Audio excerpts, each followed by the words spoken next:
band. You were very young when you came about in the movement of the late 70s in terms of the music scene in England. It was almost from the ashes of 60s psychedelic and 70s arena rock.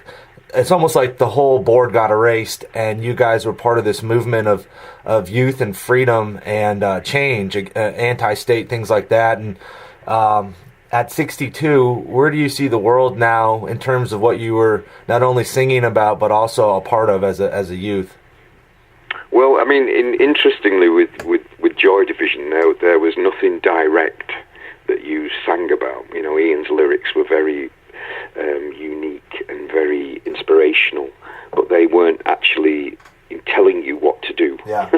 They weren't political, and they were saying, do this, do that. You know, the encouragement was to think, I suppose we'd say, outside the box these days, wouldn't we? Now, the weird thing is that when I think back to being 20, as I was when we formed the group, and 23 when the group split up, you know, it wasn't a great deal of time for us to even get things together. We were only professional for 6 months. Yeah. If you can call being professional, you know, giving up your job and not getting paid as a musician. So it's very difficult to do that, and there's no comparison now to this world. The way that you had to work in a group in 1970, 78, 79, as we did, to establish yourself is completely different to how you do it now. Yeah. And also, really, there wasn't as much comparison as there is now. You know, every new band that comes along, be it however they are, everybody always is so much to compare them to, isn't it? Yeah. You know, most bands, if they don't get compared to Joy Division, in some way get compared to the rock and dance mix of New Order. I suppose I'm very lucky in that I was in both. But I definitely would say it's much more difficult now, even because of the widespread coverage that you get with the internet. What about from the... Oh, sorry, as you were saying. That's okay. I was going to say, it used to be about building up a local following. Yeah. And then moving out into a bigger following. I mean, what happens nowadays is you've got that bigger following, you know, bigger reach immediately. And I'm not too sure it's the right way of doing it. What about socially? Because I look at music as such a... probably the one thing that can bring every walk of life together, regardless of idiom or ideology or philosophy. And as someone, you know, who was raised in England and has extensively traveled the United States and such, what do you see right now with where we are as a people? Well, I mean, this is a very difficult time in the world, isn't it? And, you know, when you look round at the mess we've made of the place, I suppose you have to say that it's a legacy that we're leaving for our children that is a bit like a hot potato, isn't it? Yeah. You're throwing it from one hand to the other. The state of the planet, the way that the politics works. I mean, oh my God, looking at Kim Jong-un and Iran and Donald Trump, that nuclear threat. Yeah. You're like, oh my God. And yet, harking back to 1967 with JFK and Russia. Yeah. You know, I mean, we've not changed that much, have we? Nothing's the same, everything's the same. Yeah, well, everything's different, but the same, isn't it? That's the interesting thing. So, you know, I suppose in a funny way, I've been gifted with the job of going out and taking people's minds off this mess for 2 or 3 hours. When you know, come and go on, we all listen to the music, we all forget that crap. But when you leave the concert hall, it's still there, isn't it?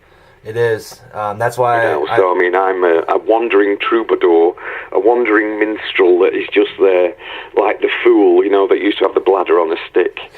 Well, I feel that role is as important now as ever before. To probably more important, if truth be known. You know, I mean, it is.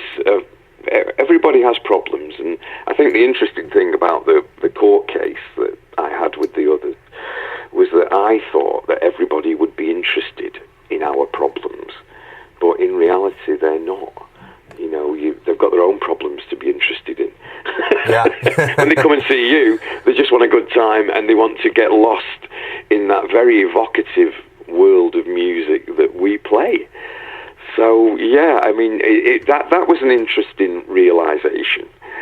You know, just shut up and get on with the music, I think was the consensus. Well, every show that you play, you end with "Love Will Tear Us Apart." I wonder what goes through your mind when you play that song. What images or just even notions go through your head? Feelings.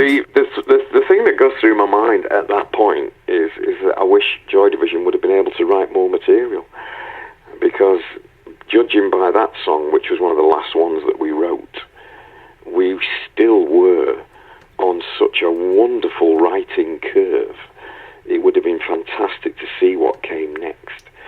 And whilst I have tapes of us rehearsing and jamming from years, you know, from the early years, I don't really have any of the later years. Yeah. Which is quite interesting, so I can't see where we were going to go.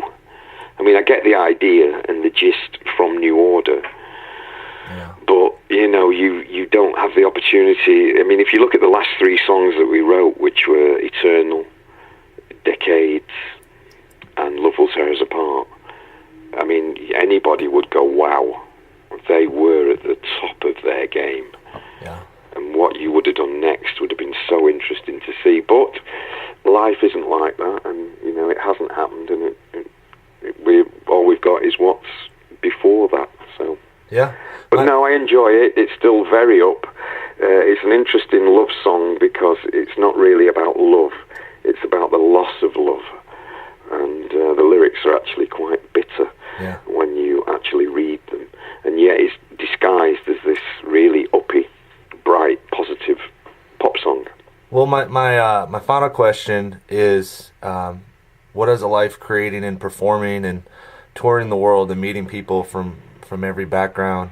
What does that taught you about what it means to be a human being?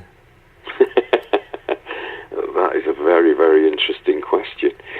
I think the thing is that I realise that I'm a very lucky human being. And it's quite interesting doing Instagram, as I do actually, because Instagram is quite an interesting way of sharing your photos. Because normally you take these photos, but you just keep them in your phone. Yeah. And on Instagram, you can actually share them and put them in, and you're going, wow, I am one lucky son of a bitch to be able to do and see what I do, and to be welcomed everywhere that you go and looked after, you know. And to be honest with you, I mean, being in Seattle as we were and seeing what a mess Seattle's in with the amount of homeless people. Yeah. And then going to San Francisco and seeing how, you know, traumatic the way that San Francisco is suffering.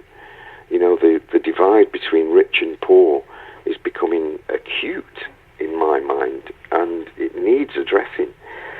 You know, this is a terrible situation to witness. Yeah. So, yeah, I mean, I do. I thank my lucky stars every day. Thank God in heaven, thank Ian Curtis in heaven, and go, whew, that was close. You know, I'm a very, very lucky boy.